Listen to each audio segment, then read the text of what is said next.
Hello, आप सभी का स्वागत है भारतीय संविधान के इस टॉपिक में। और इस टॉपिक का नाम है संविधान सभा। इसमें हम जानेंगे कि जैसे जो हमारी संविधान सभा है, इसका उद्देश्य क्या था। तो संविधान सभा का निर्माण, जैसा कि आप सभी जानते हैं, संविधान को बनाने के लिए हुआ था। वो संविधान जिससे हमारा इतनी बड़ी जनसंख्या वाला देश, मतलब दुनिया का फर्स्ट जनसंख्या वाला देश रन हो रहा है, और हमारा जो पूरा सिस्टम है इसी से चल रहा है। और जो कि हर एक संस्था और के लिए महत्वपूर्ण है। और तो आज हम इसका अध्ययन करेंगे, और यह है संविधान सभा। तो हम जानेंगे कि जैसे जो संविधान सभा है, तो क्या ये एक दिन में बन के तैयार हो गई थी, या फिर इसको बनने में सालों लग गए थे, और क्या इसके पीछे या नॉर्मल तरीके से इसका गठन हो गया था, या फिर एक लंबा संघर्ष इसके पीछे था। तो हम जानने की कोशिश करते हैं कि जो हमारी संविधान सभा है, इसके पीछे कितना लंबा संघर्ष है और इसका गठन कैसे कैसे हुआ। तो जैसे जो हमारी संविधान सभा थी, सबसे पहले तो हम जानेंगे कि इसकी मांग, इसकी जो हमारी संविधान सभा की डिमांड सर्वप्रथम किसने की थी, और कैसे उसको जो ब्रिटिश सरकार थी उसने कैसे पूरा किया। तो सबसे पहले हम जानेंगे कि जैसे जो हमारी संविधान सभा है, इसकी मांग सर्वप्रथम की थी बाल गंगाधर तिलक ने। सर्वप्रथम जब बाल गंगाधर तिलक ने की थी, तो स्वराज विधेयक के माध्यम से की थी। स्वराज विधेयक के माध्यम से, स्वराज विधेयक।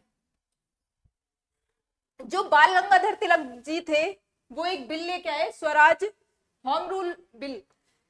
इसके माध्यम से वो स्वशासन की मांग कर रहे थे, होम रूल की मांग कर रहे थे। तो इनडायरेक्टली रूप से उन्होंने संविधान सभा की मांग की। इसके बाद जो महात्मा गांधी जी हैं, उन्होंने संविधान की मांग की। महात्मा गांधी जी ने कहा कि जो भारतीय संविधान है वो भारतीयों की इच्छा अनुसार होगा। ऐसा नहीं है कि आप अपने हिसाब से सदस्यों को लाके बिठा दो कि इस टाइप से हम अपने हिसाब से संविधान का निर्माण करेंगे। लेकिन जो गांधी जी है, उन्होंने कहा कि भारतीय संविधान का निर्माण भारतीयों की इच्छा अनुसार होगा। तो इस टाइप से गांधी जी ने भी 1922 में अप्रत्यक्ष रूप से संविधान सभा की डिमांड की। उसके बाद 1905 में स्वराज पार्टी ने संविधान सभा की मांग की। इसने पार्टी के तौर पर प्रथम पार्टी थी, पार्टी के तौर पर प्रथम बार संविधान सभा की मांग की स्वराज पार्टी ने। स्वराज पार्टी के बाद संविधान सभा की मांग नेहरू समिति ने की। जो नेहरू समिति है ना, इसका गठन 1928 में हुआ था मोतीलाल नेहरू की अध्यक्षता में। और इसमें इस टाइम पे वो साइमन कमीशन था ना, वो भारत में आया था, और भारतीय उसका विरोध कर रहे थे। तो उस टाइम जो लॉर्ड बिरकन हेड थे, इन्होंने भारतीयों को चुनौती दी कि आप विरोध ही करते हो, अगर आप इतने ही मतलब अगर आप विरोध करना जानते हो, तो क्या आप संविधान का निर्माण करना भी जानते हो। तो उन्होंने मतलब चुनौती दी भारतीयों को कि आप हमें एक ड्राफ्ट बना के दिखाओ, जिसमें मतलब संविधान से रिलेटेड आपके क्या प्रोविजन है। तो भारतीयों ने उनकी चुनौती स्वीकार की, और मोतीलाल नेहरू की अध्यक्षता में नेहरू समिति का गठन किया। और नेहरू समिति ने जो रिपोर्ट दी थी, उसका विरोध उनके बेटे ही जवाहरलाल नेहरू ने कर दिया था। और उस नेहरू समिति में भी संविधान सभा का प्रावधान था। उसके बाद जो एम.एन. रॉय है, 1934 में एम.एन. रॉय ने फर्स्ट टाइम व्यक्तिगत तौर पर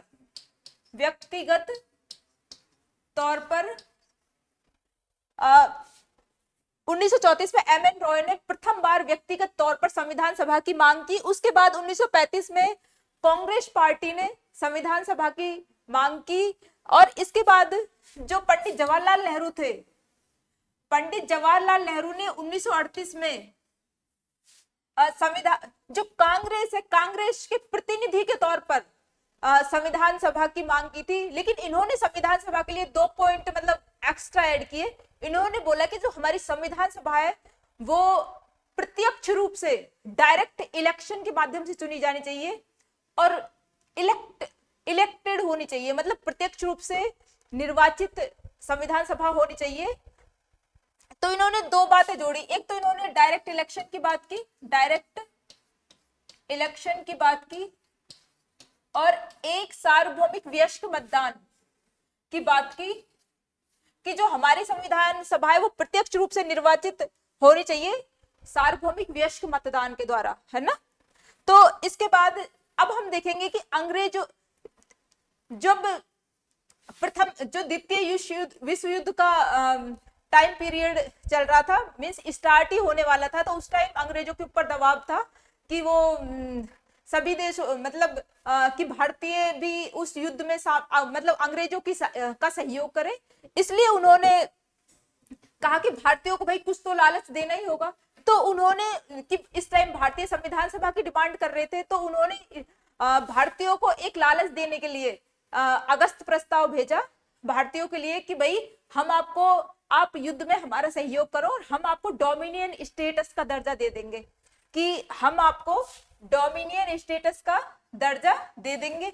लेकिन भारतीयों ने उसे अस्वीकार कर दिया कि भाई हम तो पूर्ण स्वराज की मांग कर रहे हैं, हम डोमिनियन स्टेटस के दर्जे से भारतीय कि हम डोमिनियन स्टेटस का दर्जा नहीं लेना चाहते, हमें तो पूर्ण स्वराज चाहिए। तो 8 अगस्त 1940 में अंग्रेजों ने जो अगस्त प्रस्ताव आया था, इसमें संविधान सभा की मांग को प्रथम बार स्वीकार किया था, लेकिन इसमें संविधान सभा शब्द का उल्लेख नहीं था, संविधान सभा शब्द का उल्लेख नहीं था। इसके बाद 1942 में आया क्रिप्स मिशन। क्रिप्स मिशन में इन्होंने संविधान सभा शब्द का भी उल्लेख किया और बोला कि हाँ हम मीन्स कि हम संविधान सभा बनाने के लिए तैयार है, लेकिन कुछ शर्तें रखी कि ये जो संविधान सभा होगी ये अप्रत्यक्ष रूप से चुनी हुई होगी। जैसे नेहरू जी ने जो डिमांड की थी 1938 में कि भाई डायरेक्ट इलेक्शन होना चाहिए, तो इन्होंने बोला कि डायरेक्ट नहीं, इनडायरेक्टली चुनेंगे। इनडायरेक्ट मतलब अप्रत्यक्ष रूप से, इनडायरेक्ट इलेक्शन के माध्यम से, इनडायरेक्ट इलेक्शन के माध्यम से भारतीय संविधान सभा का निर्वाचन होगा, और जो कि प्रांतीय विधानमंडल के निम्न सदन के सदस्यों द्वारा चुनी जाएगी। ये दो बातें बोली इन्होंने, एक तो जो इलेक्शन है वो इनडायरेक्टली होगा, अप्रत्यक्ष रूप से निर्वाचन होगा, और निर्वाचक मंडल में कौन शामिल होगा, प्रांतीय विधानमंडल के निम्न सदन के सदस्य शामिल होंगे। इसके बाद जैसे फाइनली जो हमारा संविधान सभा का गठन हुआ है वो हुआ है कैबिनेट मिशन। कैबिनेट मिशन की सिफारिशों के आधार पर कैबिनेट मिशन आया 1946 में, और ये 3 सदस्य था, मतलब 3 सदस्य इसके अंदर शामिल थे, एक अध्यक्ष और 2 सदस्य। और फाइनली कैबिनेट मिशन की जो रिकमेंडेशंस थी, सिफारिशें थी, इनके आधार पर हमारी जो संविधान सभा है इसका गठन हुआ। तो अब हम देखेंगे संविधान सभा के बारे में हमने देख लिया कि इसकी मांग कब कब और कैसे कैसे हुई। तो इससे हमें पता चलता है कि ये एक लंबा संघर्ष था, जिसमें संविधान सभा की मांग को एक लॉन्ग टाइम तक चली जर्नी थी ये। इसके बाद जैसे अब हम देखेंगे जैसे हमारी जो संविधान सभा है इसमें कुल कितने सदस्य थे। तो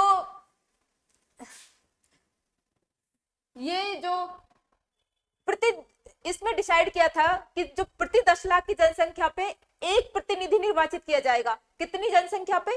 प्रति 10 लाख की जनसंख्या पे, प्रति 10 लाख जनसंख्या पर, 10 लाख जनसंख्या पर, प्रति 10 लाख जनसंख्या पर एक प्रतिनिधि, प्रति 10 लाख जनसंख्या पर एक प्रतिनिधि होगा। तो उस टाइम जो इंडिया की जनसंख्या थी ना, उस टाइम इंडिया की जनसंख्या लगभग 40 लाख थी, लगभग 40 लाख थी लगभग।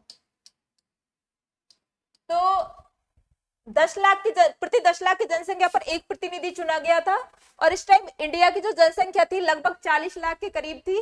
तो कुल 389 सदस्य चुने गए, कुल 389 सदस्य चुने गए, और इनमें से कुछ सदस्य तो निर्वाचित थे और कुछ मनोनीत थे।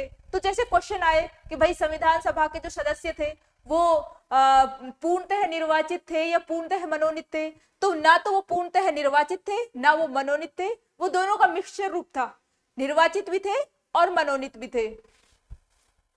तो जो 296 सदस्य थे ये तो क्या थे, निर्वाचित थे सदस्य, ये निर्वाचित सदस्य थे। 296 तो क्या थे, निर्वाचित सदस्य थे। और जो बाकी के सदस्य थे 93 ये मनोनीत थे, मनोनीत सदस्य, ये नॉमिनेट किए गए थे। अब हम देखेंगे जैसे जो 296 मेंबर्स थे ये तो ब्रिटिश प्रांतों से थे, ब्रिटिश भारत से थे, ब्रिटिश भारत से थे। और जो ये 93 थे ये रियासतों से थे।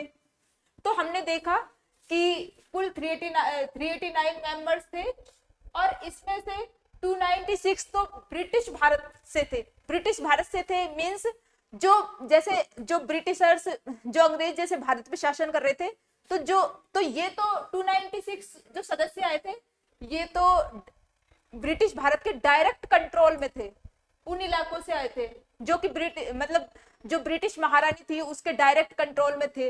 लेकिन जो 93 मेंबर्स थे ये रियासतों से आए थे, मतलब ये ब्रिटिश भारत के डायरेक्ट कंट्रोल में नहीं थे, इनडायरेक्ट कंट्रोल में थे, क्योंकि राजा महाराजा जो ब्रिटिश सरकार थी उसको टैक्स पे करती थी।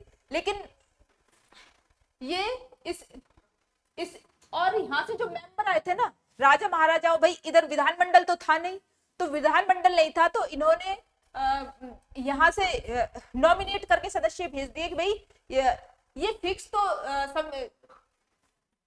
पहले ही हो गया था कि भाई इतने इतने सदस्य आने, लेकिन नॉमिनेट राजाओं ने करके भेजे थे ये 93 मेंबर्स रियासतों से। और ये जो सदस्य थे ना ब्रिटिश भारत से आए, ये है निर्वाचित, ये तो है इलेक्टेड मेंबर और ये है नॉमिनेट मेंबर। इसके अतिरिक्त जैसे अब हम इसको भी 2 पार्ट्स में डिवाइड कर लेंगे। जो ये 296 मेंबर्स है ना इनको 2 पार्ट्स में डिवाइड कर लेंगे। एक तो जैसे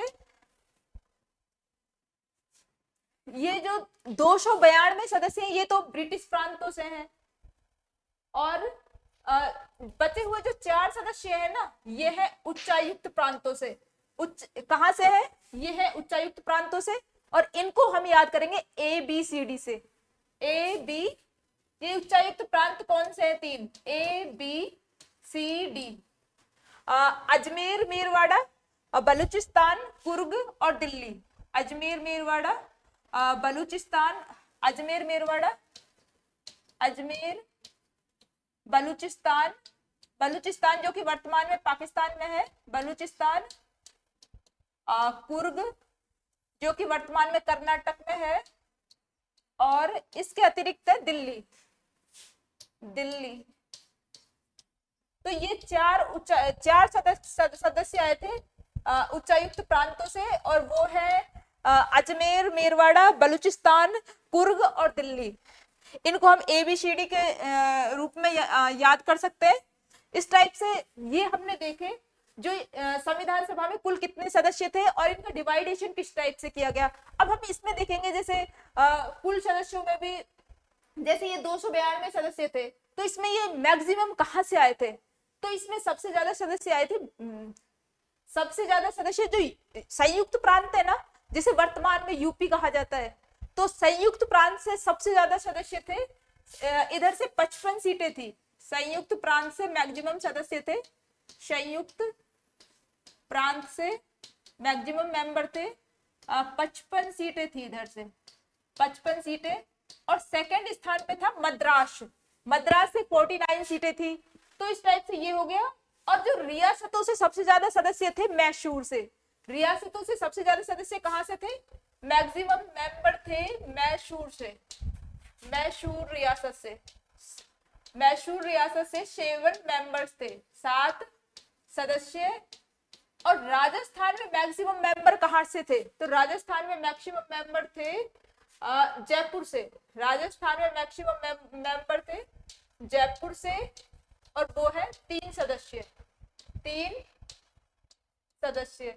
इस टाइप से ये हमने देखा संविधान सभा में कुल कितने मेंबर थे और मैक्सिमम मेंबर कहां से, और रियासतों से कितने मनोनीत और इलेक्टेड, सब इस सब के बारे में हमने देखा। इसके बाद अब हम देखेंगे जो संविधान सभा है इसका निर्वाचन किस टाइप से हुआ, संविधान सभा का निर्वाचन किस टाइप से हुआ? तो संविधान सभा का निर्वाचन हुआ है अप्रत्यक्ष रूप से, अप्रत्यक्ष रूप से, इनडायरेक्टली, आनुपातिक प्रतिनिधित्व प्रणाली से, और इसमें शामिल हुए हैं प्रांतीय विधानमंडल के निम्न सदन के सदस्य। तो ये तीनों चीजें ये समझनी हमें, इनडायरेक्टली कैसे हुए संविधान सभा के चुनाव।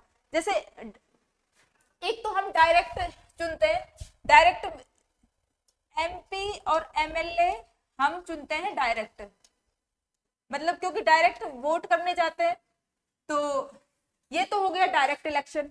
लेकिन जैसे हमारे राष्ट्रपति का चुनाव होता है तो हम न जाकर, हमारे जो प्रतिनिधि है जैसे एमपी और एमएलए, वो वोट डालने जाते हैं राष्ट्रपति को या फिर उपराष्ट्रपति को, तो इनका चुनाव अप्रत्यक्ष रूप से होता है ना।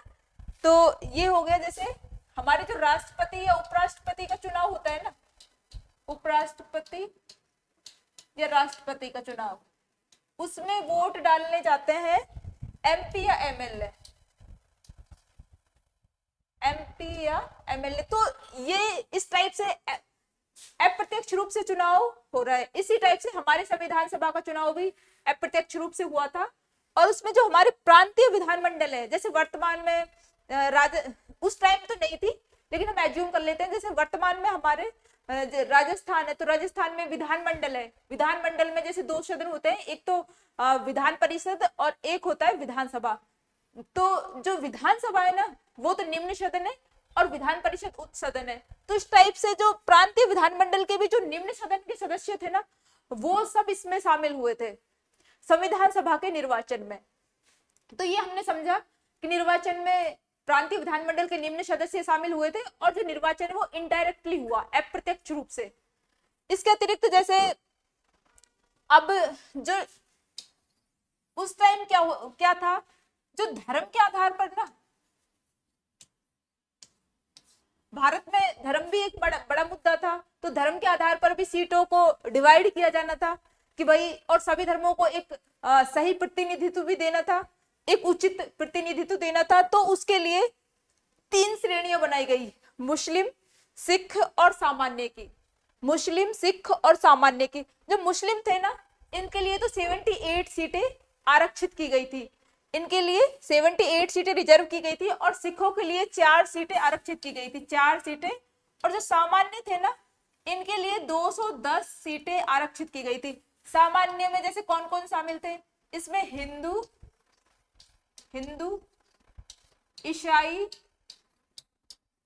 ईसाई और जैन इत्यादि, जैसे जो भी जैसे इनमें शामिल नहीं थे, जैसे मुस्लिम, सिख, ये तो अलग ही कर दिए। इसके अतिरिक्त सामान्य की 10 सीटें रखी गई थी। इन पे काफी सारी, जैसे हिंदू, ईसाई, जैन, इसके अतिरिक्त जो बच गए वो सब चुनाव लड़ सकते थे।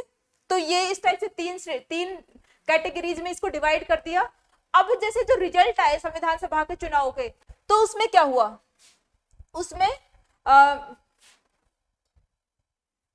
जो कांग्रेस पार्टी थी, कांग्रेस पार्टी को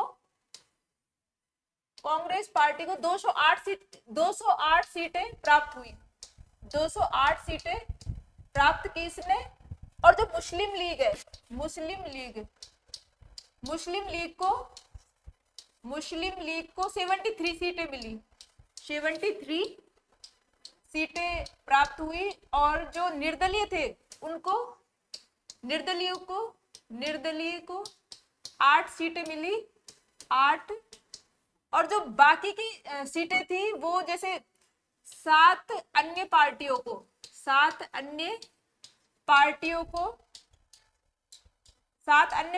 को एक सीट मिली, एक सीट प्राप्त हुई। इस टाइप से जैसे हमने देखा कि जो रिजल्ट्स आए थे संविधान सभा के निर्वाचन के, तो उसमें जो कांग्रेस थी उसको तो 208 सीटें प्राप्त हुई। 208 सीटों में भी इसे जैसे इनका भी डिवाइडेशन करें तो 199 जो सीटें है ना, 199 सीटें ये तो सामान्य से प्राप्त हुई थी, सामान्य कोटे से। और जो 3 सीटें हैं ये मुस्लिम आरक्षित सीट थी, मुस्लिम आरक्षित कोटे से मिली थी। और 3 सीटें सिख आरक्षित कोटे से और 3 सीटें ही उच्चायुक्त प्रांतों से। उच्चायुक्त प्रांतों से, उच्चायुक्त प्रांतों से। इस टाइप से हमने देखा कि जैसे कांग्रेस है, इसको टोटल 208 सीटें प्राप्त हुई। 208 में से अगर डिवाइडेशन करें तो 199 सीटें तो सामान्य कोटे से प्राप्त हुई थी, 3 मुस्लिम आरक्षित कोटे से और 3 सिख और 3 उच्चायुक्त प्रांतों से। इस टाइप से इसे 208 सीटें प्राप्त हुई थी। और जो मुस्लिम लीग है इसको 73 सीटें प्राप्त हुई।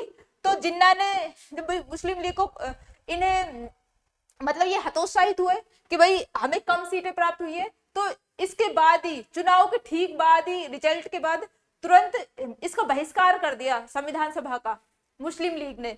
इसके अतिरिक्त जैसे निर्दलीय थे इन्हें 8 सीटें प्राप्त हुई और जो अन्य पार्टियां थी 7 इनको 1-1 सीट प्राप्त हुई। तो इस टाइप से हमने देखा जो हमारी संविधान सभा थी ये एक बहुदलीय व्यवस्था थी। कैसी व्यवस्था थी? बहुदलीय व्यवस्था थी। क्योंकि हमें इससे पता चल रहा है कि एक मल्टी पार्टी बॉडी थी, ना कि एक दल का यहाँ पे प्रभुत्व नहीं था, यहाँ पे बहुत सारे दल थे। इस टाइप नेक्स्ट देखते हैं जैसे जो महात्मा, अब हम अन्य महत्वपूर्ण तथ्य देखेंगे जैसे क्योंकि ये एग्जाम्स में पूछे जाते हैं। और अब ये कौन कौन से जो जैसे जो गांधी जी थे और महात्मा गांधी और जो जिन्ना थे, क्या इन्होंने संविधान सभा के चुनाव में भाग लिया था?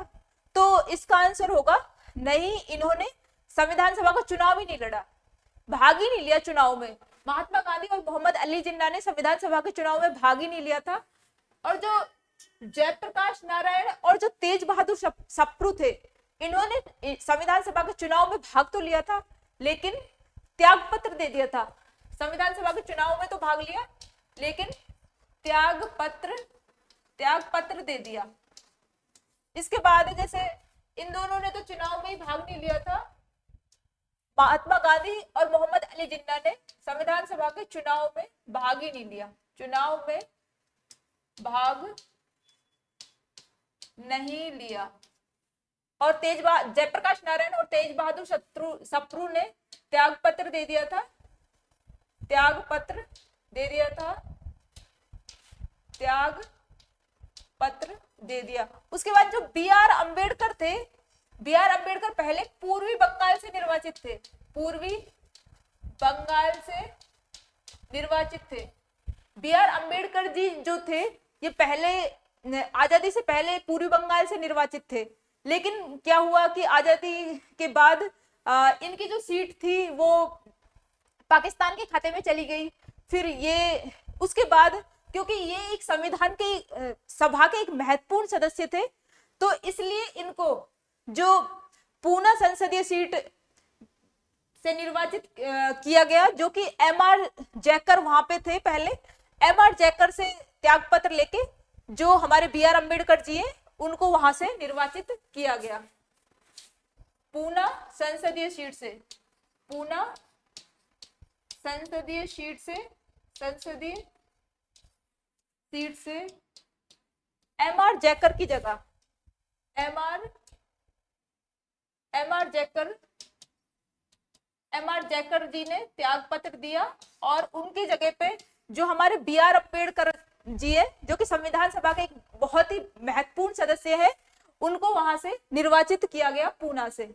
तो इस टाइप से ये हमने फैक्चुअल नॉलेज देखी। इसके बाद जैसे अब संविधान सभा में महिला सदस्य कितनी थी, तो संविधान सभा में अगर हम देखें तो टोटल 15 महिला सदस्य थी, टोटल 15 महिला सदस्य थी। और उनमें से कुछ सबसे ज्यादा महिला सदस्य थी संयुक्त प्रांत से, यूपी से 5। और अब इनमें से कुछ जैसे इंपॉर्टेंट है जो कि एग्जाम्स में ज्यादा पूछी जाती है कि भाई जो दक्षिणी वेलायुधन थी, दक्षिणी वेलायुधन ये एकमात्र दलित महिला थी, ये एकमात्र दलित महिला थी। इसके अतिरिक्त जैसे सरोजिनी नायडू है तो ये यूपी से प्रथम, ये काफी बार ये नाम सुना हुआ है हमने, सरोजिनी जो नायडू जी थी ये भी संविधान सभा की सदस्य थी और ये यूपी से प्रथम बार राज्यपाल बनी थी, यूपी से प्रथम राज्यपाल रही। और इसके अतिरिक्त जो एनी मास्करीन थी, एनी मास्करीन ये एकमात्र महिला थी जो कि रियासतों से चुनकर आई थी। ये कहां से आई थी? रियासतों से चुन के आई थी। एकमात्र इस टाइप की महिला थी। तो इस टाइप से हमने देखा कि संविधान सभा में 15 महिला सदस्य है। सबसे ज्यादा यूपी संयुक्त प्रांत से आई थी 5 महिलाएं। इसके अब इनमें से जैसे कुछ महत्वपूर्ण है जो कि एग्जाम्स में जिनका क्वेश्चन भी पूछा जाता है, तो वो है एक दक्षिणी वेलायुधन जो कि एकमात्र दलित महिला थी। सेकंड है सरोजिनी नायडू, ये यूपी से प्रथम राज्यपाल थी। और इसके अतिरिक्त जो एनी वास्करीन है, ये ऐसी महिला थी जो कि एकमात्र रियासतों से थी। तो इस टाइप से ये हमने देखा। अब नेक्स्ट जैसे संविधान सभा है, इसकी बैठकें कब कब हुई? तो संविधान सभा की बैठकों के बारे में अब हम देखेंगे। संविधान सभा की जो प्रथम बैठक है ना, ये हुई थी 9 दिसंबर 1946 को। इस 9 दिसंबर 1946 को इसमें टोटल 207 सदस्य उपस्थित हुए थे। 207 सदस्य उपस्थित हुए और जिनमें 9 महिलाएं उपस्थित हुई थी। 9 महिलाएं, और कहीं कहीं पे 10 भी मिलता है, लेकिन 9 महिलाएं शामिल हुई थी। और इसके अतिरिक्त जैसे इसमें अस्थायी अध्यक्ष बनाया गया था। अस्थायी अध्यक्ष बनाया गया था सच्चिदानंद सिन्हा को। अस्थायी अध्यक्ष बनाया गया था सच्चिदानंद सिन्हा को। तो ये हमने देखा जो हमारी जो प्रथम बैठक हुई थी संविधान सभा की, जो कि बहुत ज्यादा इंपॉर्टेंट भी है, ये हुई थी 9 दिसंबर 1946 को। और इसमें ना 207 सदस्य उपस्थित हुए थे। अब ये सबके हम सबके माइंड में ये क्वेश्चन आता है कि भाई कुल सदस्य तो 389 थे, लेकिन 207 सदस्य ही क्यों उपस्थित हुए? तो इसके पीछे क्वेश्चन है, इसका आंसर है कि ना तो इसमें मुस्लिम लीग के सदस्य शामिल हुए थे। इसमें मुस्लिम लीग ने इसका बहिष्कार कर दिया था संविधान सभा का। मुस्लिम लीग के सदस्य शामिल नहीं हुए थे। और इस टाइम पे जो रियासतों के सदस्य थे, भाई रियासतें भी असमंजस में थी कि क्या हम संविधान सभा में शामिल हो रहे हैं या नहीं, या फिर हमें अपना एक अलग सिस्टम बनाना चाहिए। इस टाइप से रियासतों के सदस्य भी बहुत कम या आंशिक रूप से शामिल हुए थे, ना के बराबर वो भी शामिल नहीं हुए थे, इसलिए सदस्य संख्या कम थी। तो 207 सदस्य उपस्थित हुए थे, जिनमें से 9 महिलाएं उपस्थित हुई थी। और अब इसमें अध्यक्ष कौन बनाया गया था? तो इसमें इस टाइप में अस्थायी अध्यक्ष बनाया गया था सच्चिदानंद सिन्हा को। सच्चिदानंद सिन्हा को अस्थायी अध्यक्ष बनाया गया था 1 दिन के लिए। वो इसलिए बनाया गया था कि फ्रांस में इस टाइप की परंपरा है कि जो वरिष्ठ सदस्य होता है उसको ही अस्थायी अध्यक्ष बनाने की परंपरा ये हमने फ्रांस से ली है। वर्तमान में भी ये परंपरा हमारी जारी है कि वर्तमान में ये प्रोटेम स्पीकर के रूप में जारी है, क्योंकि जैसे फर्स्ट में जो अध्यक्ष चुनने से पहले प्रोटेम स्पीकर चुनते हैं, प्रोटेम स्पीकर की सहायता से स्वयं जो अध्यक्ष को चुना जाता है। इसी टाइप से पहले इसको अस्थायी अध्यक्ष सच्चिदानंद सिन्हा को चुना गया था, और इसकी सहायता से नेक्स्ट बैठक में हमने जो इसके स्थायी अध्यक्ष है डॉक्टर राजेंद्र प्रसाद, उसको चुना गया। इसके बाद जो इसके एक जैसे इसके जो उद्घाटन सत्र की शुरुआत की थी ना, उद्घाटन सत्र की शुरुआत तो वो की थी आचार्य जेबी कृपलानी ने। शुरुआत ये की थी जेबी कृपलानी। तो उद्घाटन सत्र की शुरुआत इसमें किसने की थी? जेबी कृपलानी ने। अब नेक्स्ट बैठक हम देखेंगे। जो दूसरी बैठक हुई थी ना, वो 10 दिसंबर 1946 को हुई थी, लेकिन उस बैठक में कोई इंपॉर्टेंट कोई कंक्लूजन नहीं निकला उसका, इसलिए वो इंपॉर्टेंट बैठक नहीं है। तो जो दूसरी इंपॉर्टेंट बैठक हुई थी वो हुई थी 11 दिसंबर 1946 को। तो ये वैसे तो अगर हम देखें क्रम वाइज देखें तो तीसरी बैठक है, लेकिन अगर हम देखें कि भाई इंपॉर्टेंट बैठक के हिसाब से तो ये दूसरी बैठक है। तो इसमें क्या क्या हुआ था? दूसरी बैठक में क्या हुआ था? 11 दिसंबर 1946 को इसमें हुआ था, दूसरी बैठक हुई है 11 दिसंबर 1946 को। सेकंड इंपॉर्टेंट बैठक है ये। और इसमें ना, इसमें जो एक तो स्थायी अध्यक्ष चुना गया था, स्थायी अध्यक्ष चुना गया, स्थायी अध्यक्ष चुना गया, और उपाध्यक्ष भी चुना गया था। इसमें उपाध्यक्ष भी चुना गया। स्थायी अध्यक्ष तो बनाया गया डॉक्टर राजेंद्र प्रसाद को, डॉक्टर राजेंद्र प्रसाद को, और उपाध्यक्ष बनाया गया था एस.सी. मुखर्जी को, एस.सी. मुखर्जी को। तो जो सेकंड बैठक हुई थी उसमें स्थायी अध्यक्ष डॉक्टर राजेंद्र प्रसाद को चुना गया था, उपाध्यक्ष एस.सी. मुखर्जी को चुना गया, और जो इसमें उपसभापति भी बनाए गए थे फ्रैंक एंथोनी।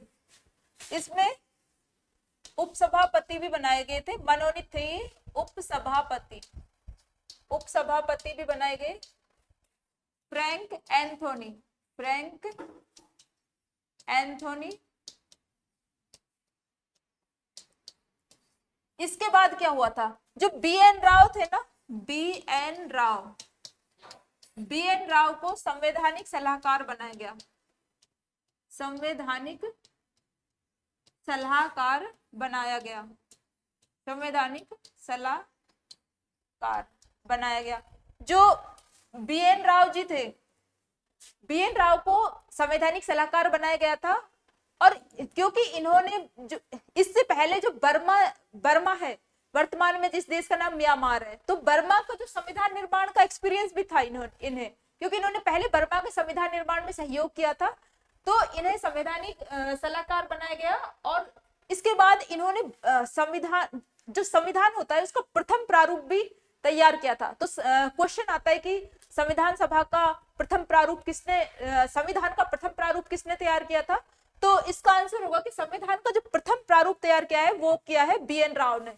संविधान का प्रथम प्रारूप तैयार किया था इन्होंने, प्रथम प्रारूप तैयार किया है इन्होंने बी.एन. राव ने। लेकिन जो संविधान का अंतिम प्रारूप तैयार किया था वो तैयार किया था बी.आर. अम्बेडकर जी ने। बी.आर. अम्बेडकर की जो अध्यक्षता में जो समिति बनाई गई थी, प्रारूप समिति, उसने तो संविधान का प्रथम प्रारूप तैयार किया है बी.एन. राव ने, लेकिन अंतिम प्रारूप तैयार किया था प्रारूप समिति ने। प्रारूप समिति को ड्राफ्टिंग कमेटी भी कहते हैं।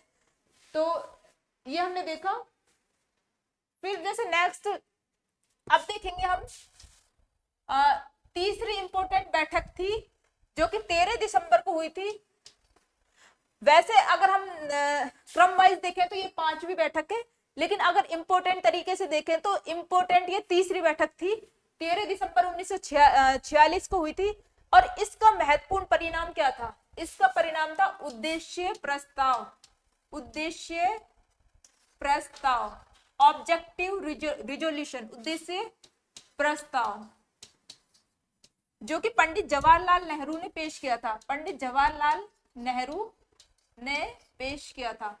तो जो तीसरी बैठक हुई थी हमारी, इसका मुख्य परिणाम है उद्देश्य प्रस्ताव, ऑब्जेक्टिव रिजोल्यूशन, जो कि जवाहरलाल नेहरू ने पेश किया था। तो जो उद्देश्य प्रस्ताव में क्या था, उद्देश्य जो वर्तमान में हमारा जो प्रस्तावना है, तो उसमें जो है ना, जैसे 3 प्रकार का न्याय है, 5 प्रकार की स्वतंत्रता दे रखी है, समता दे रखी है विधि और अवसर की। इस टाइप से ही पहले अगर बोले कि प्रस्तावना का कच्चा चिट्ठा अगर हमें किसी चीज को बोलना हो उसका, तो वो है उद्देश्य प्रस्ताव। उद्देश्य प्रस्ताव की तर्ज पर ही हमने वर्तमान में प्रस्तावना को तैयार किया है।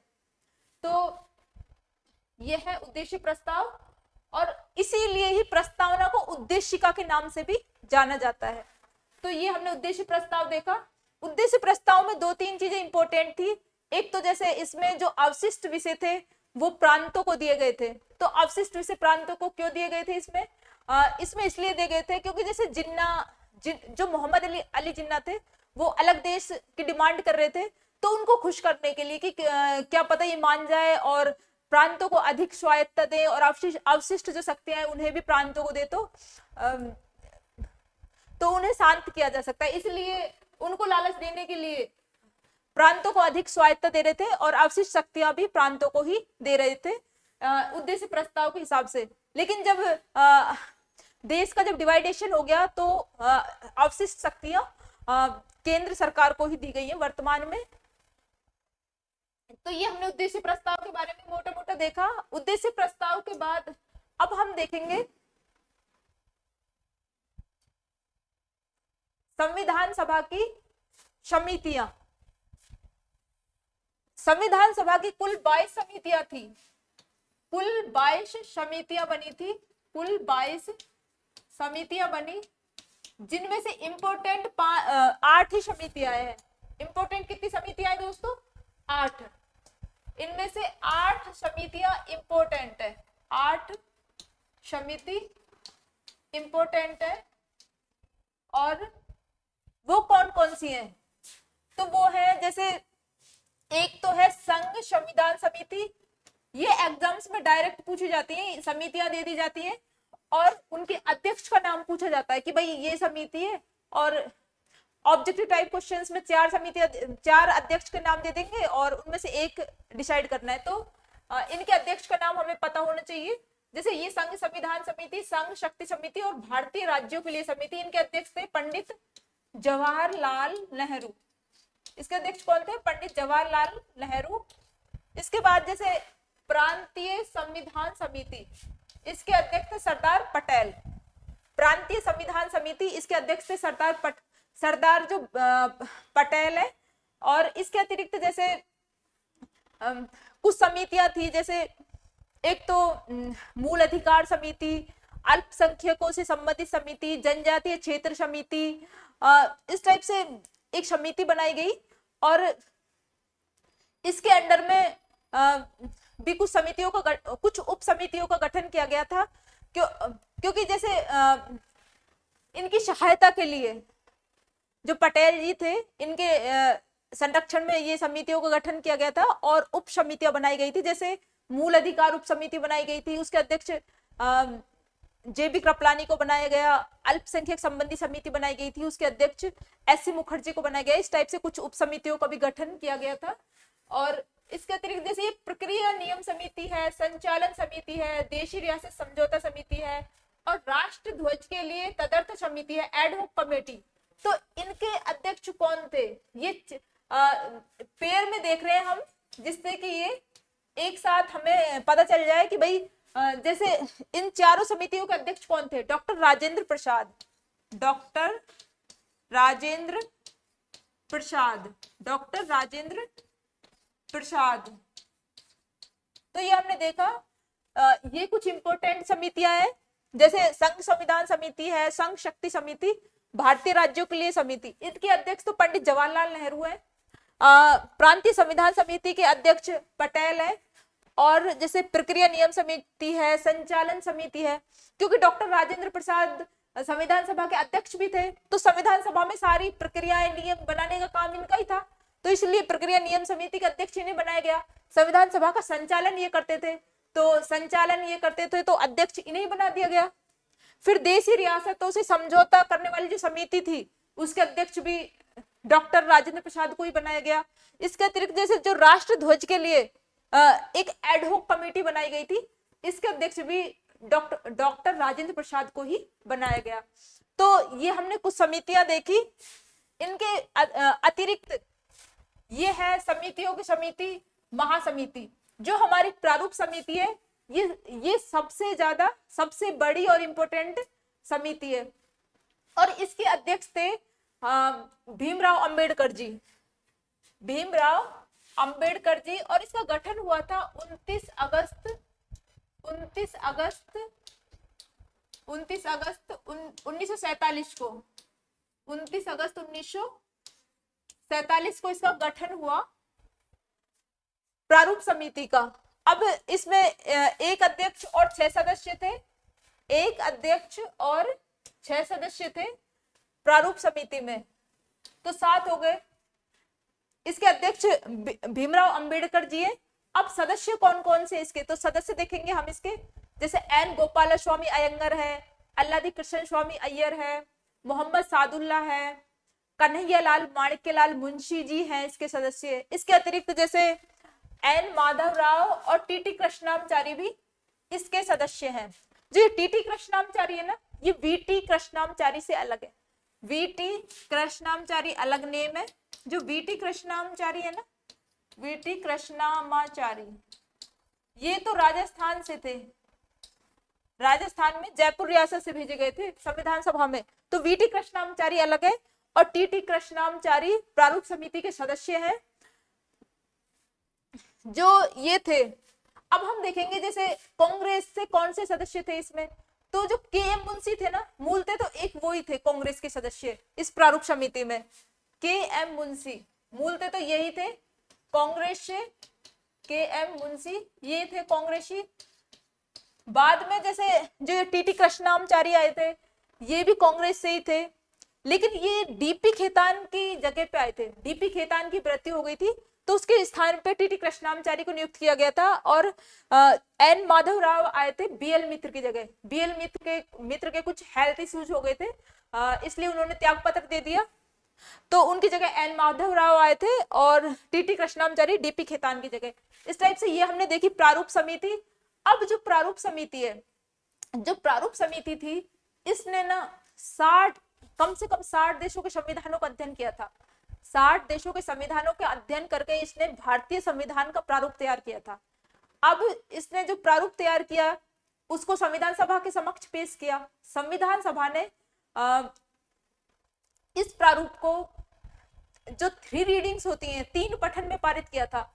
कोई भी जैसे कानून है, कोई भी कानून है तो इंडिया में जैसे कोई भी कानून होता है, कोई भी विधेयक भी हम लाते हैं ना, तो उसे 3 रीडिंग्स में ही पारित करते हैं। वर्तमान में भी हम जैसे कोई भी बिल लेके आएंगे तो उसे 3 रीडिंग्स में ही पारित करते हैं। तो जैसे फर्स्ट, सेकंड और थर्ड। फर्स्ट में तो उसका क्या देते हैं, इंट्रोडक्शन,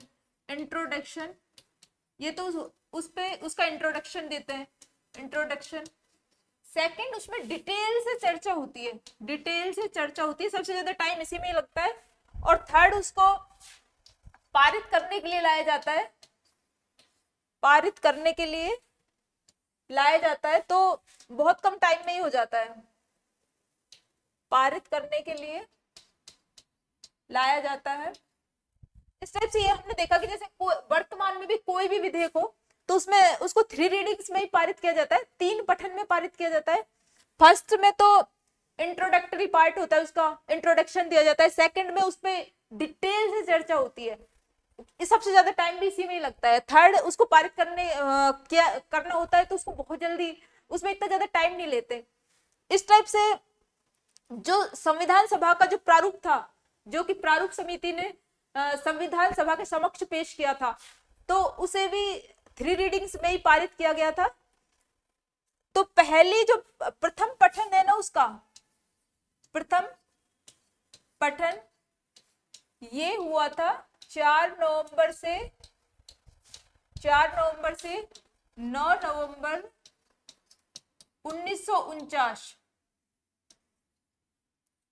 4 नवंबर से 9 नवंबर को हो गई थी पहली बैठक। और जो थर्ड है ना, जो कि थर्ड, इसके बाद जो इसकी थर्ड बैठक है ना, तीसरी, ये हुई थी, थर्ड पठन हुआ है 14 नवंबर से 26 नवंबर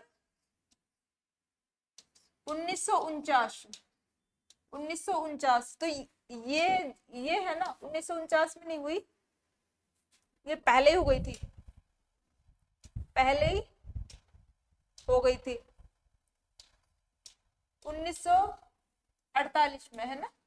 तो इस टाइप से ये पहली बैठक हुई 4 नवंबर से 9 नवंबर, प्रथम पठन हुआ 4 नवंबर से 9 नवंबर 1948 तक।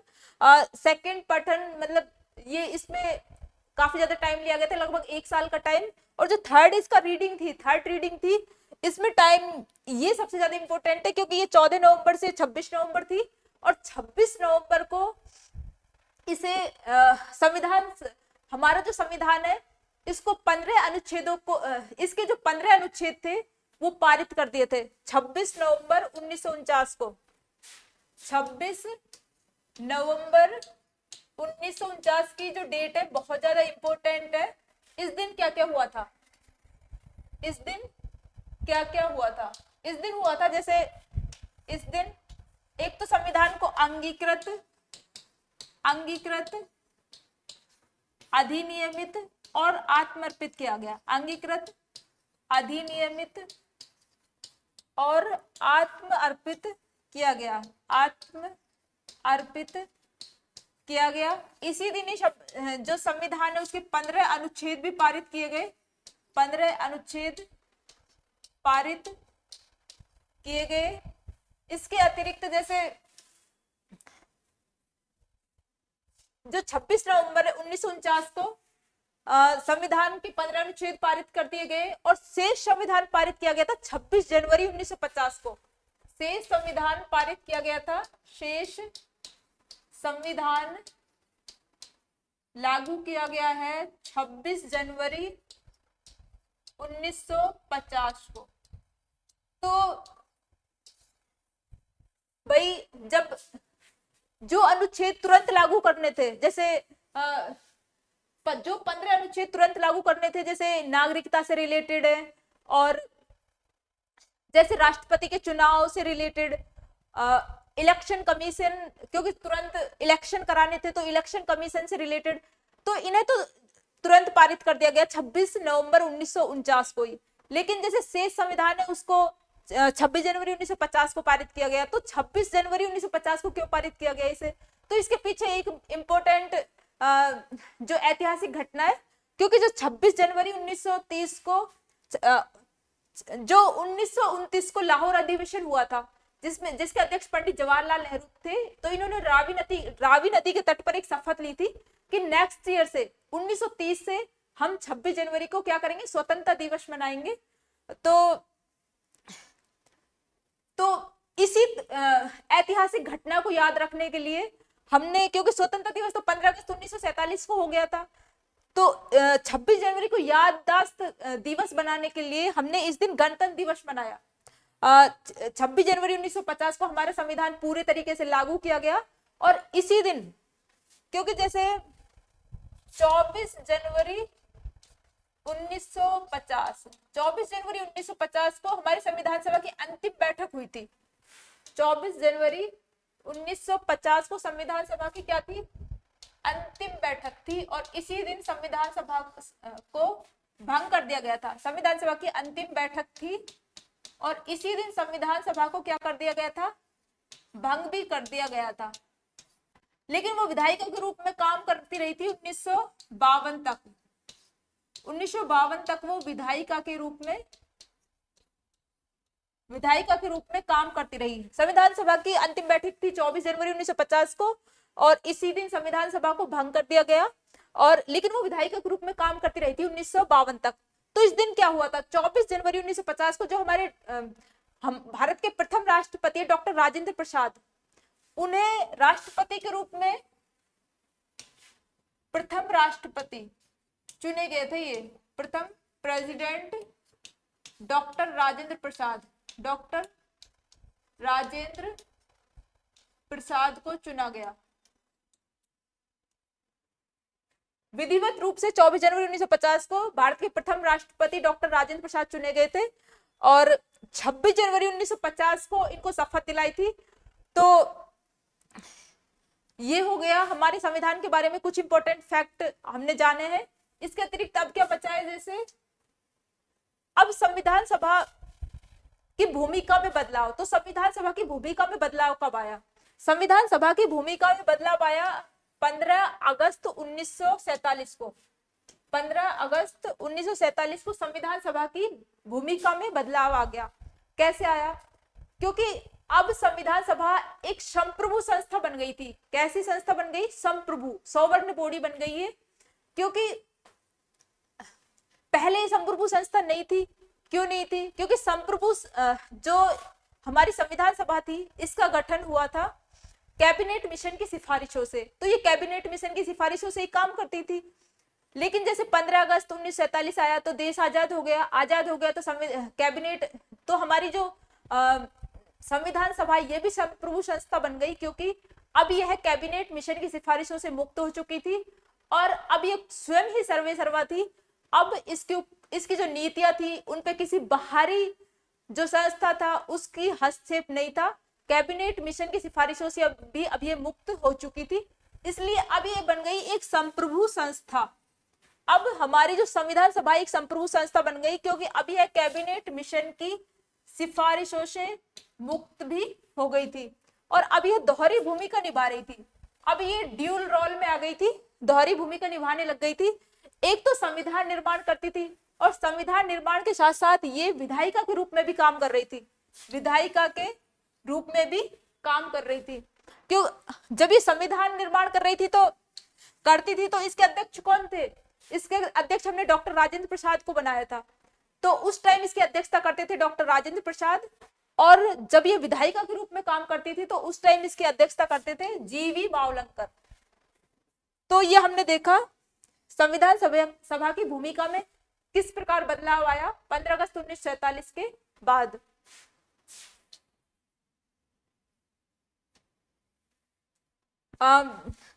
इस टाइप से हमने संविधान सभा टॉपिक को कवर किया है और अब आप सभी इसके क्वेश्चंस लगाना, सब लगभग क्वेश्चन सॉल्व हो जाएंगे। Thank you.